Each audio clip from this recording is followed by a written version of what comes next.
EST Gee, born George Albert Stone III, was raised in Louisville, Kentucky, specifically in the Clarksdale Projects, an area notorious for high crime, poverty, and violence. Coming up in a broken environment, Gee was surrounded by the harsh realities of the streets from an early age. His household wasn't stable. His father was in and out of prison, often absent during crucial moments of Gee's life, while his mother tried her best to provide structure despite financial struggles. The streets quickly became a second home, offering both temptation and survival. His mom's eventual battle with leukemia and her passing, followed by the murder of his brother shortly after, became emotional turning points in his life. These tragedies deeply affected him and added a heavy layer of pain that would later bleed into his music. Despite the chaos, EST Gee was never unintelligent. He was actually a gifted student and an exceptional athlete. He attended St. Xavier High School, a predominantly white private Catholic school, where he stood out as a top football prospect. His football skills earned him a scholarship to Indiana State University, where he briefly played linebacker. He transferred a couple of times, even attending Stephen F. Austin University and Sacramento City College. However, the pressures back home and the lure of the street life were always pulling at him. Eventually, he dropped out of college and returned to Louisville, where he quickly became entrenched in the drug game. In 2016, he was arrested on federal drug trafficking charges, a moment that made him reevaluate the path he was on. While under house arrest, EST Gee began focusing seriously on music. Before that, rap was just a thought, something in the background. But the isolation and reflection he experienced while confined to his home sparked something in him. He chose the name EST, which stands for Everybody Shine Together, representing loyalty to his team and city. Early influences on his style and mindset included Yo Gotti, Gucci Mane, Young Jeezy, and Future rappers who had lived what they rapped and built empires from their pain.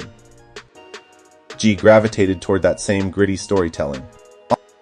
He didn't want to make party music or fake his image. He wanted to rap about what he knew: survival, loss, loyalty, betrayal, and hustle. His breakout came with songs like Stains, El Toro, and Especially Pressurized, where fans and critics alike began recognizing his brutal honesty, unfiltered content, and unique vocal presence. EST Gee has a deep, intimidating voice and a delivery that doesn't waste a syllable. What separated him from others was the coldness in his raps. He wasn't trying to glorify street life. He was simply reporting on it like a war correspondent. His 2020 project, I Feel None, turned heads nationally, and the follow-up, I Still Don't Feel None, solidified him as a star on the rise. These projects were like audio documentaries of pain, told with chilling clarity and sharp realism. In 2021, Yo Gotti signed EST Gee to CMG in partnership with Interscope.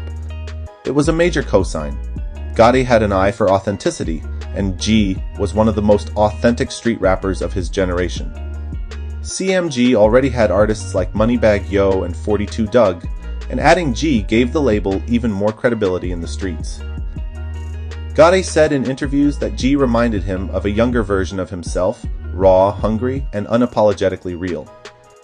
With the CMG machine behind him, EST Gee dropped hits like Lick Back, a relentless anthem that turned into a viral street banger, and 5,500 Degrees, featuring Lil Baby, 42 Dugg, and Rilo Rodriguez. These tracks exploded and showed that Gee could go bar for bar with the best of the new generation. Gee continued dropping solid projects like Bigger Than Life or Death, which further expanded his audience. He rapped about loss, paranoia, trauma, and ambition, connecting with people who lived similar lives.